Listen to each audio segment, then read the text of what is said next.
Hi, I'm Paul J., and welcome to theAnalysis-news. This is an essay we've titled Trump Tariffs, the Madman Theory Applied to Economics, and What We Should Do About It. During the Vietnam War, President Nixon believed that if he appeared insane, his nuclear threats would be taken seriously, a tactic known as the Madman Theory. Just what I would call a madman theory. I think that overstates it. Donald Trump is now applying this logic to the global economy. It looks like chaos, but there's a method to the madness. Despite all the rhetoric about bringing jobs back to America, Trump's tariffs are not about protecting American workers. Trump's tariff war is not a random outburst of protectionism, nor is it simply about weakening China. Beneath the nationalist bluster, the emerging strategy reveals a multi-layered project to fund a new wave of militarization, especially the so-called Golden Dome, without taxing the rich, to crush labor power both globally and domestically, and to destabilize economic rivals, to dismantle regulatory institutions, to restructure the U.S. economy around a new elite rooted in militarized AI and energy dominance. Trump himself is not the architect of this plan. He governs mostly by instinct, revenge, self-interest, and gut feeling. But surrounding him is a network of serious actors: Robert Lighthizer, Peter Navarro, Elon Musk, Peter Thiel, Russell Vought, Stephen Miller, J.D. Vance, Steve Bannon, and the architects of Project 2025, who have given Trump's instincts a more coherent, if dangerous, strategic form. This marriage of spectacle and structural capture, and let's not forget, Trump learnt his politics in the World Wrestling Federation. This is essential to Trump's broader project. Without it, the economic nationalism of tariffs would collapse under its own contradictions. We're already seeing signs of it. Empty container ships, unstable schedules, rising shipping costs, a tumbling stock market, an open conflict with the Fed. And just recently, Trump already had to lower his tariffs against China because of the amount of pressure coming from Wall Street and the American corporate sector. But with control over federal agencies and media narratives, Trump allies believes they can manage the fallout, at least long enough to consolidate power, crush organized labor, and lock in a new corporate-nationalist order. It doesn't have to be sustainable. It just has to last long enough to become irreversible.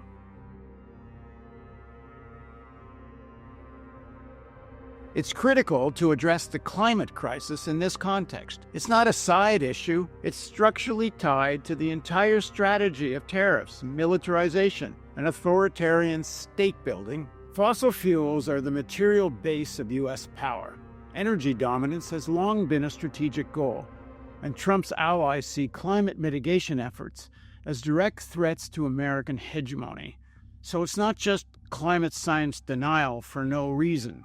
Here's a quote from Trump: "American energy dominance will be declared a strategic economic and foreign policy goal of the United States, and it's about time." That's Trump speaking to a crowd at the final event at the Williston Basin Petroleum Conference in 2016. His executive orders are now making that vision a reality. Climate change produces inevitable political instability, though. Food shortages, mass migration, regional collapse. So how do you deal with that? Do you start to phase out fossil fuels? No.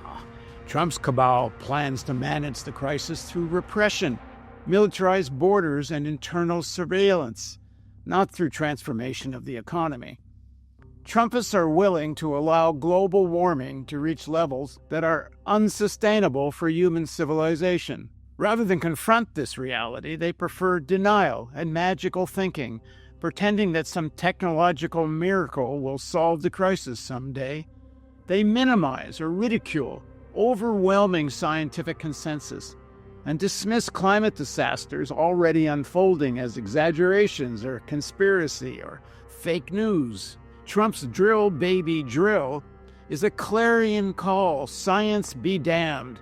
American power will triumph. In short, this is about defending the entire material and political structure of American corporate nationalist dominance, even if it means denying humanity's survival.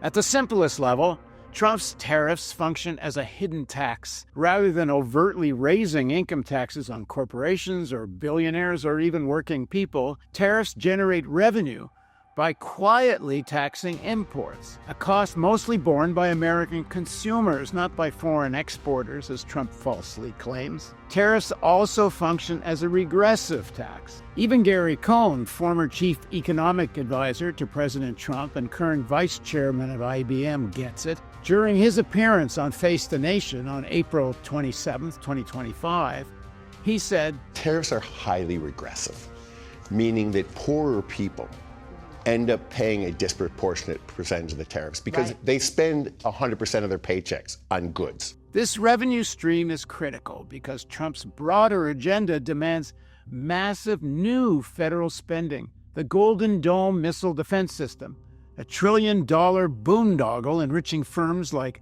Musk's SpaceX and Teal-aligned defense contractors, will require enormous funding. Expanding AI militarization, surveillance systems, and space-based weapons will require billions more. At the same time, Trump remains committed to cutting taxes for corporations and the wealthy even further. Tariffs bridge the gap, funding militarization while shifting the burden onto working people, all without politically explosive tax increases on the rich. There is a legitimate case for targeted tariffs to protect American workers and rebuild domestic industry, especially in sectors hollowed out by decades of offshoring and corporate-driven trade deals. But that's not what Trump's tariffs are doing. It's protection for a new oligarchy, rooted in surveillance, fossil fuels, and permanent war. One of the most expensive and absurd pieces of this agenda is the so-called Golden Dome missile defense system. From here on, let's call it what it is, the Golden Con. It's not about the dome, it's about the gold.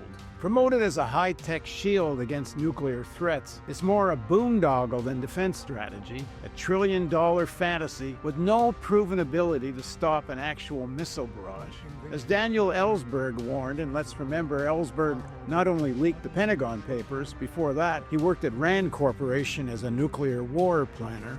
Well, Ellsberg said these systems are less about protection than they are about profit. Snake oil, sold to the public to enrich aerospace contractors and tech billionaires. Firms aligned with Elon Musk and Peter Thiel are amongst the biggest winners, positioning themselves as indispensable to a future of endless threat and endless funding. The only thing worse than this ABM system being a $1 trillion boondoggle that doesn't work, as if it might work. Even the remote chance that a new ballistic missile defense system could be partially effective sends a message to other nuclear powers: develop new weapons to evade it, or build a golden con of your own. As former governor of California Jerry Brown said, and he's also the chair of the Bulletin of Atomic Scientists, keeping on that path ensures a massive, continuous, almost an eternal arms race, which sooner or later has to fail by blunder or mistake or miscalculation.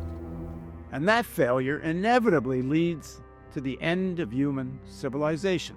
Ellsberg called it institutional madness. The bottom line, tariffs are not only a hidden tax, they're a regressive one that forces the working class to fund this insane AI weaponization of space. But of course, it will create so many jobs. This is the end of part one. Part two is about how the tariffs are part of a greater strategy to suppress unions and worker struggles at home and around the world, all in the name of defending the American worker. The final part of this series will be about people who are organizing to resist and how we can take advantage of this chaos.